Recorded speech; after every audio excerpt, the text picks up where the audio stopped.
Good morning, gang. Happy Wednesday morning, the day before Thanksgiving. So, tomorrow there's going to be at least you know, three families in the United States that are going to be extremely thankful. It's going to be at least 10, not so much. If you heard last night, overnight, into this morning, a ceasefire has been announced between Hamas and Israel, which has got to be the most boneheaded thing I've ever heard. Now, of course, for those three families, three American families, they think it's great. For the 10 others, not so much. Why do I say that? Well, there's a prisoner swap that is going to happen starting tomorrow over the course of 5 days during this ceasefire. And in those prisoners, Hamas is going to release 3 Americans of the 13 that they hold. That's what Netanyahu negotiated. It's what the Biden administration negotiated, to release 3. Okay? Not exactly what I'd call a victory for Biden or Netanyahu. Then again, neither one, Biden has never had anything that he's done that's correct. The way this ceasefire is going to work is idiotic. Israel is going to release 3 prisoners for every 1 that Hamas releases. Okay? You can tell who dictated the terms. Here's the big catch. One of the things that Hamas wanted, and I do not know if Israel agreed to it or not, was that Israel would not use drone surveillance over Gaza for 6 hours a day. Really? Okay. Would that be exactly what we all talked about, why this ceasefire is idiotic? 5 days gives Hamas, the terrorists, plenty of time to regroup, rearm, move people around, move weapons around to continue their attack. And to make it blatantly obvious, we don't want you to use any surveillance aircraft to watch where we're moving them to. Gee, you know what? We won't do any surveillance between midnight and 6 a.m. Okay, that's when we'll do all our movements. I wonder if anybody in the Pentagon figured that one out. I wonder if anybody in the IDF figured that one out. That might have gone over the top of all those yellow-bellied generals that have never seen a day in combat but know their way around yellow cards and mandates. This is the thing. This is a ceasefire that Israel is getting completely snowed upon. What they're getting out of this, I have no idea. Okay? They're giving Hamas a chance to regroup. They're getting 1 prisoner for every 3 they're releasing. Hamas isn't releasing all the prisoners they have because they know as soon as they do, Gaza's a parking lot. Okay. Here's an interesting fact for you. For all those people that say, oh, we need peace in the Middle East. We need this to stop. This is not a peace accord. I will tell you that right now. This is some far-fetched idea of, gee, we'll be nice. When have you ever known terrorists to be nice? Whatever happened to, we don't negotiate with terrorists? Not saying I don't want to see hostages released. Don't put words in my mouth. Okay. But I'm going to give you a couple of facts here. Okay. There was a poll done on Palestinians. Okay. 75% of Palestinians approve of the October 7th attack on Israel. 76% of Palestinians approve of Hamas. 80% of Palestinians would like to see Israel annihilated, okay? And 98.2% of Palestinians have a negative view of the United States. And we're negotiating with them. No, sorry. Eradicate them is better. And I know somebody's going to go, oh, you can't, it's calling for genocide or something like that. No, I'm calling for culling animals. That's it, okay? Genocide you do to people. Hamas, they are not people, okay? They are the spawn of Satan. They are animals you try to eradicate. And Israel needs to continue on that path to completely destroy every single Hamas member and every single Hamas supporter. All of them. Okay?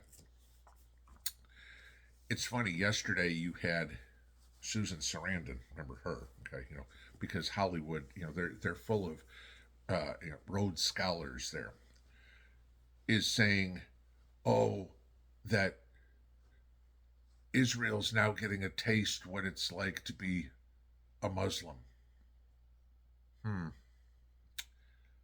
No. What I'd rather see is Hamas get a taste of what it's like to be a Jew in the 1940s. Okay.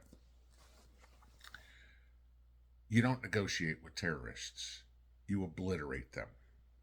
We just gave them 5 days to regroup. Iran is sitting on the sidelines. Hezbollah, the Houthis, are sitting on the sidelines, organizing. Iran has come out and said the other fronts of the war. What other fronts? I know Israel's fighting Hezbollah to the north. But what other fronts? Is Iran expecting to make this war bigger? Yeah, probably. Because remember, the Arab community, most of it, okay, the radical Muslim community, absolutely, wants to completely destroy Israel. But here's my question. If the Arab community, if the Muslim community is so supportive of the Palestinians, because remember, it's never been a country, okay, why won't they let the Palestinians come in and live in their country? Oh, because they don't want them either. It's not like the Middle East is supporting the cause of the Palestinians. They're supporting the attack and destruction of Israel.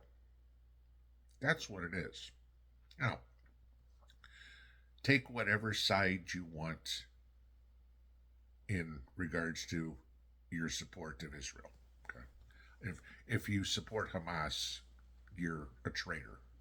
Sorry, that's it. Okay, you are despicable. I highly doubt there's many people on this channel, if any, that support terrorism. Okay, but they're on YouTube. You can find them all over the place. Okay, whether or not you're supportive of Israel, that's up to you. Okay, personally, I don't care. Okay, I want to see terrorism destroyed. But the funny part is, all these Susan Sarandons and Rob Reiners and Joe Bidens and everything, Barack Obama's, who hate Israel so much, hate the Jews so much, the anti-Semites that they all are, okay? All these young kids who are wrapping themselves up in the Palestinian flag, yeah, okay,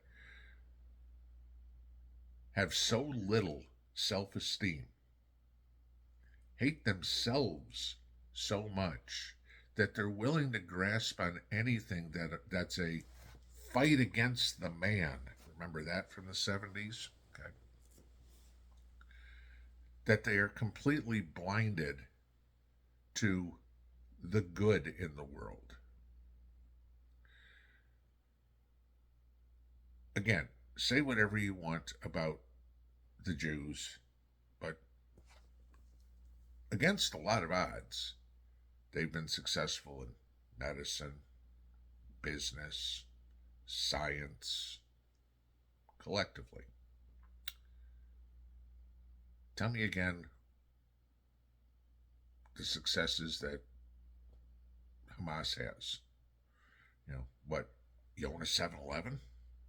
Okay.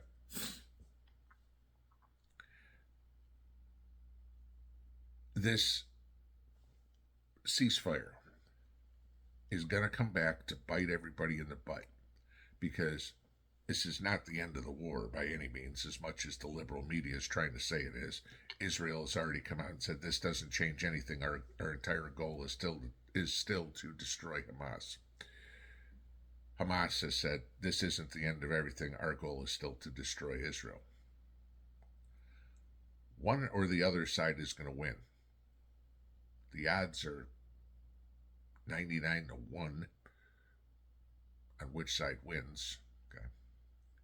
The big question is, what side is the rest of the world going to be on? If we get to a point where developed nations, let's put it that way, are supporting terrorism, this war has a possibility to go worldwide. North Korea is supporting Hamas. We know that. North Korea is China's little brother. China's kind of trying to stay somewhat quiet. Right? The United States is stuck between a rock and a hard place, or at least Joe Biden is, because he's more worried about his own ass than anybody else is. Because, oh my God, that's a voting block. That's where I get my money from. I don't believe that, but I need their money. You know, money, money, money, money, money. It's all politicians want, both sides. Okay. But the ones that have the most to worry about are you and me, and every other Joe average around every other country. Because all Israel did with this ceasefire is telegraph to Hamas that they're an equal, that they deserve to be talked to. No. You don't try to fix the rabid animal in your flock of sheep or whatever. You go out and kill it. You don't put a Band-Aid on cancer. You destroy it. Netanyahu completely blew this one. And again, I'm going to say, the families of those 50 hostages are very happy. The families of the ones that aren't being released, not so much. But the problem that you have is you're going to make those 50 families, 3 American families, happy tomorrow. But 5 days from now, how many people are going to be unhappy because going into the holiday season, they're going to funerals because they didn't finish the mission. I don't know what the deal is with Western leaders anymore. They go into wars without a clear objective, and they never finish the job. I mean, go back to World War II, and imagine if the Allies said, okay, we're on the outskirts of Berlin. Let's see if we can talk to Hitler and make him calm down. And that'll be fine. And let him just live his life out. No. The Russians, the Americans, the Brits, we came into Berlin until we all met in the middle and destroyed the enemy. We didn't do that in Vietnam. We didn't do that in Korea. We didn't do that in Afghanistan. Don't even give me the war on terror. Don't even give me the war on drugs, because they didn't do anything. There hasn't been a defeat of the enemy. And please don't go into Saddam Hussein, because that was all based on George Bush's lies. Okay, regardless of what a dirtbag Saddam Hussein was. Okay, the enemy you know is better than the enemy you don't. Why they can't finish a war, why everybody's so worried about it. Clean house. Get rid of them all. The Israelis are supposed to be the greatest military, greatest trained military in the world. And they can't get rid of a bunch of ragtag terrorists. Oh, wait. The United States is supposed to have the most powerful military in the world. We spent 20 years fighting a bunch of guys on camels and horseback in Afghanistan and lost. Not that it comes as a surprise, the Russians did the same thing, the Soviet Union did the same thing, and they lost too. Okay. You eliminate the bad apples. That's how you do it. You do it economically, you do it physically, and in the case of terrorism, you do it the same way they like to eliminate their rivals, at a guillotine. Pinball out.